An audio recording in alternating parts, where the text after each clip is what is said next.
Hello, it's Randi Rhodes. Here's a clip from our show, and go to randyrhodes.com for the whole thing and a podcast. Buy a stinking podcast. Mary had a little man. The fault. We believe that all men are created equal. To the magnificent mosaic that is America. From radio beacon to radio beacon. I have a dream. Change has come to America. Believe me. Knock, knock. Who's there? It's a figment of your imagination. Randi Rhodes Show.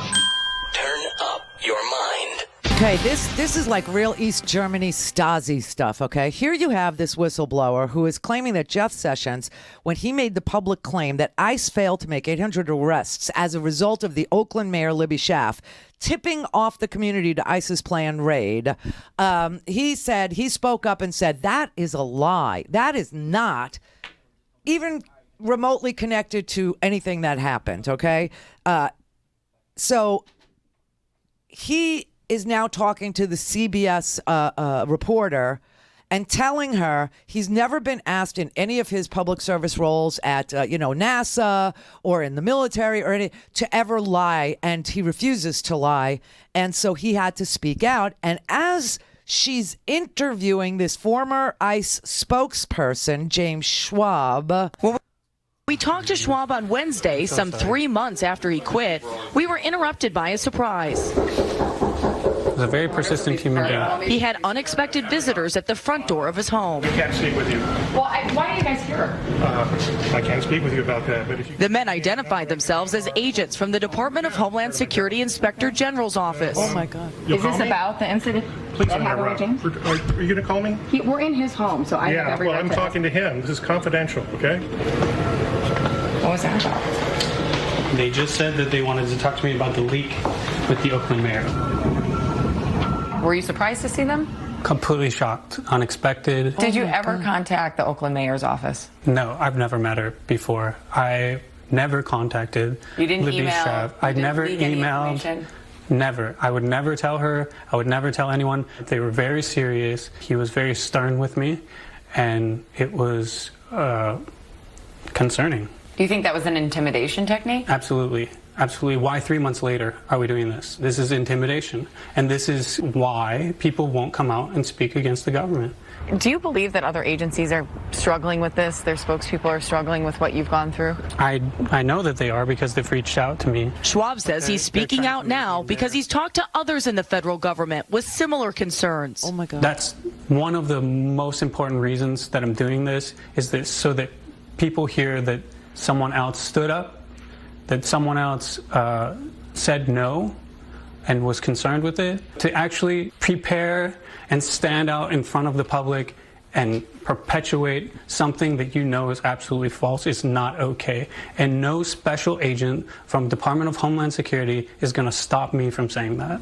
Oh, my God. Oh, my God. The president is using like a Homeland Security and the trappings of, the federal government as personal security to intimidate and humiliate or threaten whistleblowers. What do you think the Supreme Court's going to say about whistleblower protection? The president hates the press so much, and now we have a shooting at a newspaper today. Isn't that fascinating? Milo Yiannopoulos, Milo, crazy Milo, he was just last week screaming how he can't wait to see journalists be gunned down. He can't wait. He's just so excited that, we need people to start shooting at journalists because of the fake news. Then that happens today. Then he tweets, oh, well, it has nothing to do with me. Sean Hannity blames Maxine Waters for what? Screaming fake news, or for a president who lies so hard or uses his intimidation tactics against whistleblowers and also says he wants to change the libel laws so that he can control better the media. I mean, this is real fascism. This is really it. This is what it looks like. This is what it's one ideology. It's very Kim Jong-un. This is crazy. This is not America. It's something else. I don't know what it is yet, but it ain't America. Mike in Milwaukee. Hey, Randy, how you doing? Hey. Hey, real quick on the Supreme Court. I know you got a lot of hope. You want to be an optimist, but this is one lifelong Democrat. There's pretty much the Supreme Court is gone, and I'm going to tell you why. I have no faith in Joe Donnelly, Heidi Heitkamp, Joe Manchin, Claire McCaskill, or John Tesser to all hold the line. Or Bill Nelson. And say, we're not going to vote for this guy. And what's going to happen is somebody's going to cross over, and they're going to get the vote. And that's going to give Susan Collins and Murkowski the cover that they need to say, we voted against this. Now, what do you think about that? No, I believe you. I mean, I'm down with that. I'm not optimistic about this. The only thing I think that can save the day is if Mueller says, well, they're confirming a Supreme Court justice, which is very political. You know, and so I'm just going to drop my report is what I'm going to do. And the report is devastating. That's the only thing that could save us at this point. Yeah. Well, like I said, I'm not. What? Did I lose you? I was going to say I'm just not that overly excited about it. I just think it's pretty much gone. But I want to say this too. And no, but did you hear what I said? Yeah, about Mueller. Yeah. Yeah, yeah, he may do that, but then again, he may not. He may think it's a political thing, and by him doing it, and he doesn't want to be like Comey, and he may just stay out of that and just hold it. I was hoping that he'd hold it for, to be quite honest with you, for after the election. And if we flip the House and the Senate, then we impeach this guy and get him out of there. But that's why they're doing this about the Senate. That is why. They don't think they can hold the House, okay? They just don't. But they think they can hold the Senate. And that's why they brought up a Senate issue of confirmation. I'm telling you, somebody talked Anthony Kennedy into retiring or threatened him or intimidated him or said something. I promised him so. I don't know. Because his entire legacy is going to be destroyed. And I somehow doubt that he trusted Donald Trump to be the one to appoint his replacement. So something really ugly happened there. And that's why I'm showing you how he intimidates people and how he lies and makes stuff up about, U.S. Steel, which is so easy to disprove. You just look at Wall Street and see whether or not Wall Street or whether or not U.S. Steel put out an announcement that they're opening up 6 plants for investors. You know what I mean? So I really feel like that's what they did so that if he gets impeached, he can't be removed. Right. Well, yeah, that bothers me, too, that if he gets to court, that you educate me on this one. If there's impeachment hearings, doesn't one of the Supreme Court justices have to go over and preside over those hearings? No, here's how it goes. An impeachment is an indictment, right? So the House handles indicting him, basically. They impeach him. That's the remedy in the Constitution, okay? They're not, that's what they can do. It's a political thing. So they do that. Then it goes to the Senate for trial. And that's where the Chief Justice presides, over the trial in the Senate. Okay, good. Now, imagine he gets his Supreme Court pick, okay? And he makes that person the Chief Justice.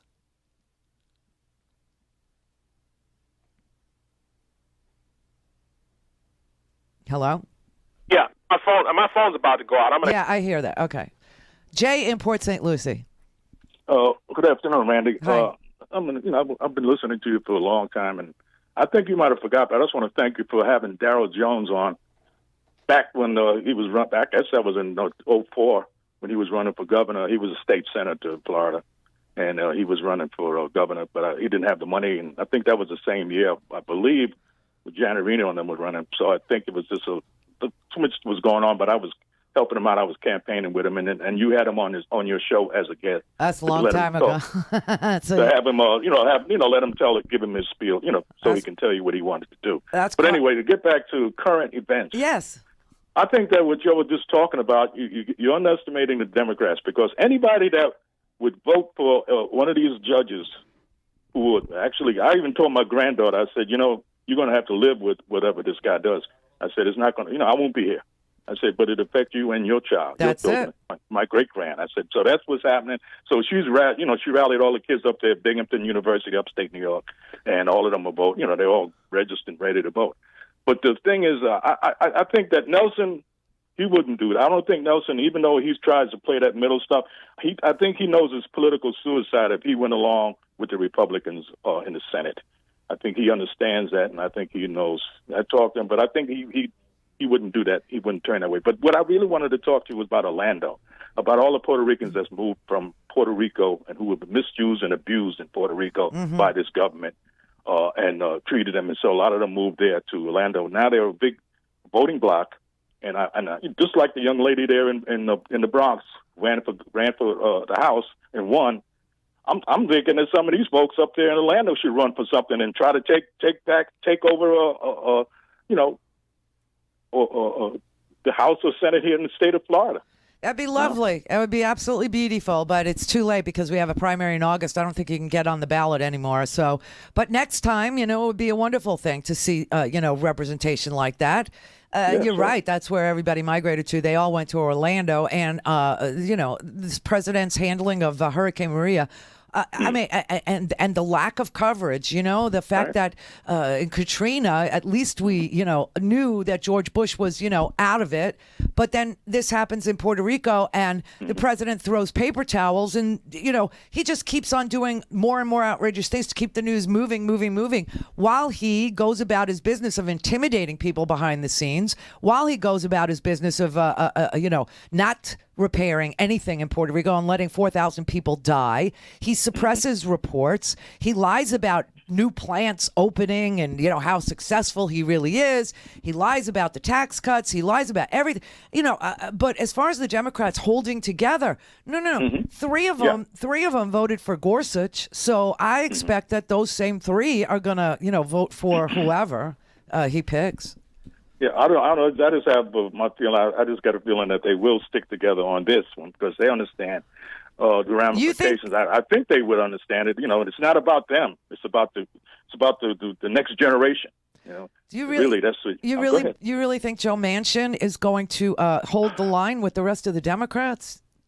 I think I just have the feeling that when you look at the big picture and you look at what's going to happen. Who's going to affect for not just for the immediate, right now. It's going to go beyond like another 20 or 30 years with the decisions that they will make and the laws they'll change and turn this.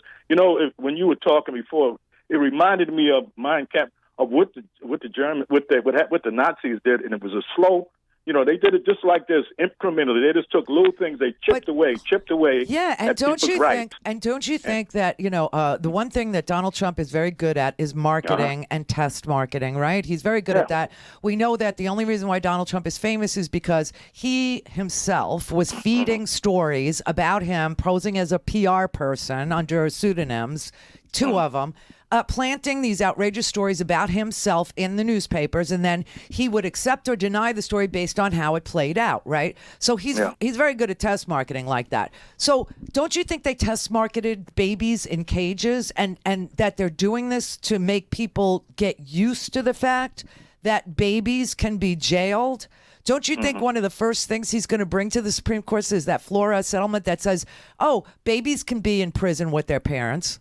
And America is getting so used to seeing heinous, disgusting things like that. That's how fascism creeps. That's how it comes. So he's test marketing. Can I lock up babies? Can I put 2-year-olds in a cage, invite reporters in, let them go stand in front of the TV and go, I just saw babies in cages, sitting alone. There are other babies in cages. And America just sits there and goes, yeah.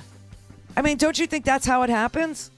Oh yeah, well exactly. When you look at if you just look at the good Germans, how they, just went along to go along to get along, I'm quite sure you're right. Right, and so this grievance politics that Hitler, participated in, where he called people animals and vermin and rodents and all that. Yeah. I mean, Donald Trump just said we're being infested by brown people. They're infesting and they're invading.